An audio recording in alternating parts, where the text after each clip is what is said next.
Her wild American self, Evelina Galang's first collection of short stories, brought young Filipino out to her book tours. They would literally come up to me at a book reading, shaking with their pages all marked up, saying, "This is the first time I've read my story in a class." Examining race and culture in America came with the territory. You have to start thinking about things in those terms. You have to be responsible for what you're putting out. Galang's novel, One Tribe, is an immersion in the words, the color, and personalities of a Filipino-American community. I think 3/4 of the work is the research and then letting the imagination go and then asking the questions that you can't find in the research and then answering them in the fiction. Questions like? A lot of times it has to do with people and why people make the choices they make. Do you think the answers have anything to do with ethnicity? I think the answers have a lot to do with perspective and where you're coming from, and ethnicity is very much a part of that.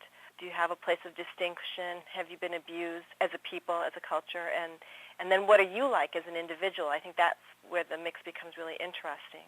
How does one escape an oppressed history?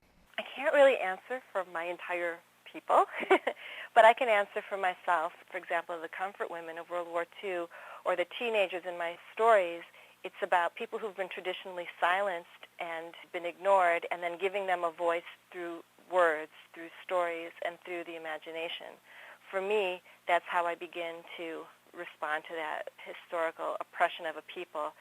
When we start to address these questions in the arts, and you have writers doing it, and you have musicians doing it, and you have painters doing it, then we start to educate ourselves, and we start to educate our children. And then one art piece at a time, we start to make that movement. Talking with Evelina Galang, can you tease out what about your perspective on the world is Filipino? Right away, my perspective as an artist, I'm automatically drawn to certain topics.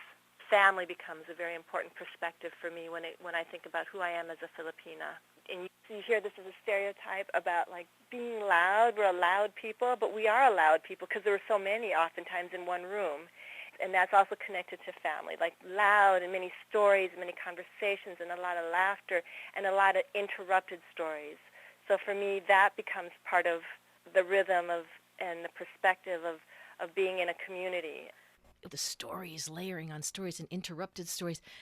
How has this affected the form of your writing? I have been thinking about that a lot because there's all these interruptions. You go to a family gathering and they want to know who your latest boyfriend is, and you start talking about your latest boyfriend, and then it's can you go get so-and-so, and can you answer the phone? And nobody ever says, "Oh, what were you saying again?" It goes back to it. And I think the same happens, in terms of the Filipino history or the Filipino-American history, just as we start to create our own sense of who we are.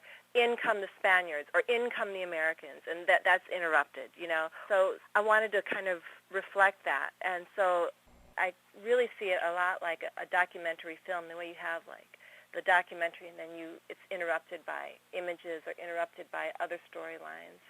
What about words of community, especially among youth? Like when someone says, "You're my kababayan," we both know we're of Filipino descent. And they also use kapatid, brother. Pinoy in Pinay is another word for Filipino, and often historically it didn't have the same flattering connotation that the youth have given it now. When you say you're Pinoy or Pinay, it's said with great pride.